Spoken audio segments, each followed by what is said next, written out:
Welcome to Illuminati Silver's Inner Sanctum, where we tell you the truth about precious metals, banking, economics, and politics.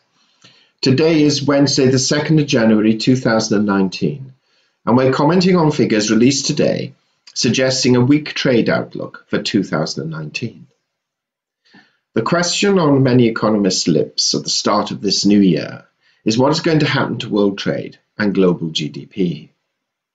This is against a backdrop of weakened factory activity across much of Europe and Asia in December, as the US-led trade war and a slowdown in demand hit production in many economies.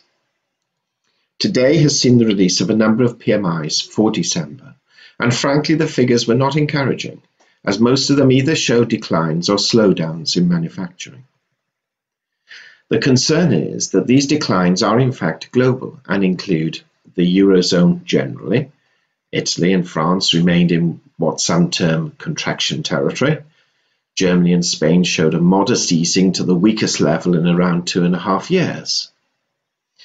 UK manufacturing PMI actually grew to a 6-month high. However, this is somewhat inflated by the fact that British factories are undoubtedly stockpiling as they prepare for possible border delays when Britain leaves the European Union at the end of March. Apart from the stockpiling, the figures do not portray an encouraging figure or outlook. The greatest attention, however, is of course centered on the US and China. US figures are due out shortly, but in China, the Kexin IHS market PMI slipped into contraction territory for the first time in 19 months. This also affected other Asian economies. Malaysian manufacturing slowed to its weakest pace of expansion since 2012, and Taiwan fell to its lowest since September 2015. Singapore, heralded as one of the new go-to economies, showed its GDP grew more slowly than forecast in the fourth quarter, as the city-state's manufacturing contracted on a quarterly basis. So it's all eyes on the US and China. We produced videos on the agreement between the US and China to delay furthering tariffs for 3 months back in December 2018, and President Trump tweeted positive impressions on how the discussions were going over the New Year holiday.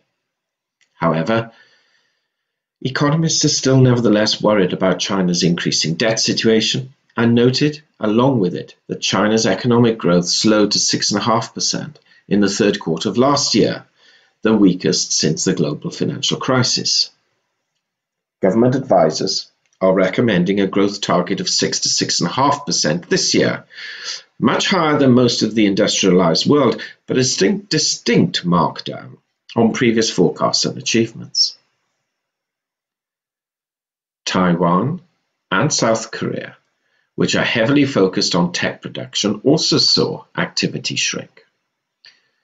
The US-China trade war has affected chip orders and coincides with a slowdown in demand for smartphones globally. So what does this all mean for the world and for gold and silver prices?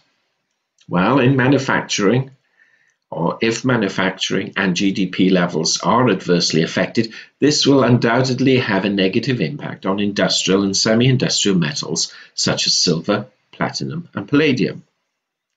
However, on the opposite side, central banks are unlikely to be too keen to raise interest rates too high, while the world economies are cooling off or beginning to enter recession, which will prove positive for those metals, which is seen either totally or partially as a currency equivalent, such as gold and silver.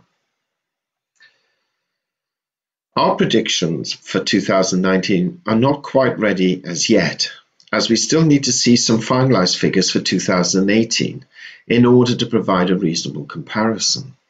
However, our initial thoughts are lower global growth, and providing China and the US make a sensible deal, then 6% growth for China and 2.5% growth for the US is certainly on the cards for 2019.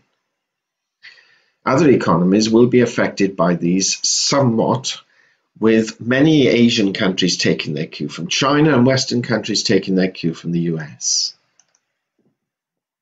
United States growth will be curtailed somewhat by the relatively strong dollar, which frankly we do not see weakening considerably in 2019, even though the Fed is only likely to raise rates twice.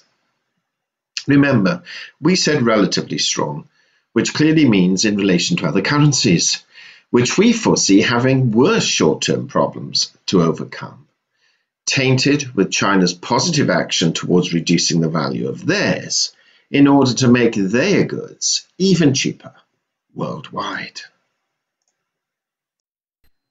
Disclaimer. Illuminati silver owners come from a background of banking, international wealth management, and economics. Having now retired from these worlds, we're not qualified to give investment advice. Therefore, this and other productions must not be deemed to be giving such advice and merely represent the personal views of its owners.